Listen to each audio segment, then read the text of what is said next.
आउ एठी मु आमे चलिलु एबे सिमली झर देखनु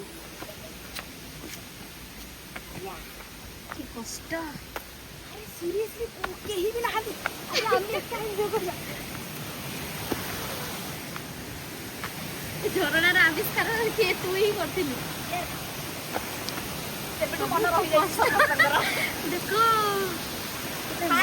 फास्ट मु ही नहीं करथिलि फास्ट तू ही आसथिलु प्रभु रे केते कष्ट करके आमे उल्लेख के जाउछु ए गोटे पिला आसी पारुनी देखो गोटे पिला आसी पारुनी आ देई जा देखो फास्ट मु यस तू तो झरणा पिला पानी देखो आसे ना